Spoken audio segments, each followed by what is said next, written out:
श्लोक 18 अध्याय 1 भगवत गीता। व्याख्या।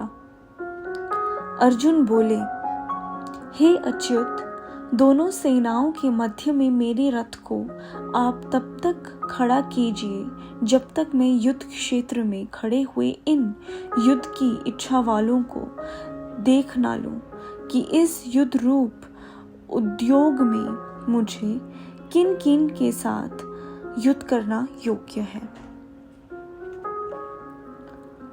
दोनों सेनाएं जहां युद्ध करने के लिए एक दूसरे के सामने खड़ी थीं, वहां उन दोनों सेनाओं में इतनी दूरी थी कि एक सेना दूसरी सेना पर बाण आदि मार सके।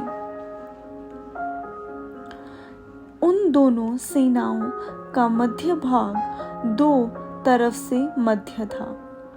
सेनाएं जितनी चौड़ी खड़ी थीं, उस चौड़ाई का मध्य भाग और दोनों सेनाओं का मध्य भाग, जहां से कौरव सेना जितनी दूरी पर खड़ी थी, उतनी ही दूरी पर पांडव सेना खड़ी थी। ऐसे मध्य भागों में रथ खड़ा करने के लिए अर्जुन भगवान से कहते हैं, जिससे दोनों सेनाओं को आसानी से देखा जा सके।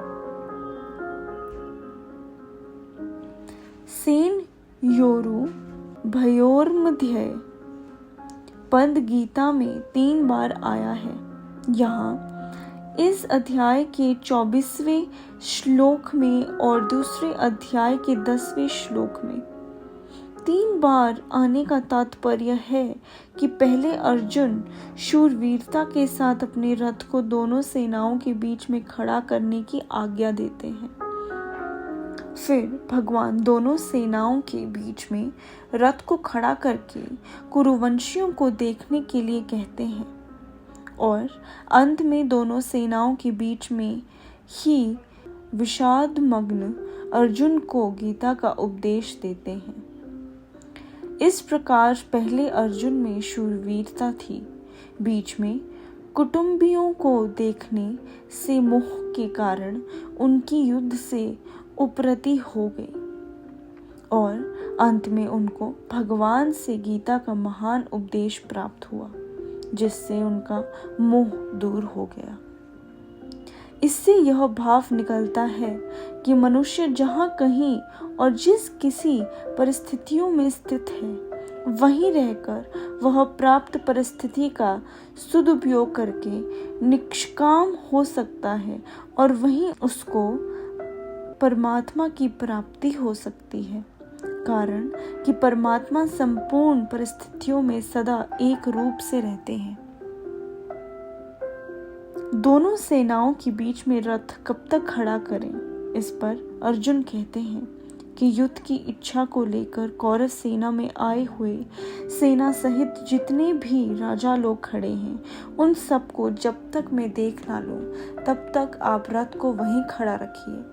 इस युद्ध के उद्योग में मुझे किन किन के साथ युद्ध करना है, उनमें कौन मेरे समान बल वाले हैं, कौन मेरे से कम बलवान है और कौन मेरे से अधिक बलवान है, उन सबको मैं जरा देख लूं। यहाँ युद्ध कामना पद से अर्जुन कह रहे हैं कि हमने तो संधि की बात ही सोची थी, पर उन्होंने संधि की बात स्वीकार नहीं की, क्योंकि उनके मन में युद्ध करने की ज्यादा इच्छा थी। अतः उनको मैं देख लूं कि कितने बल को लेकर वे युद्ध करने की इच्छा रखते हैं। हरे कृष्णा।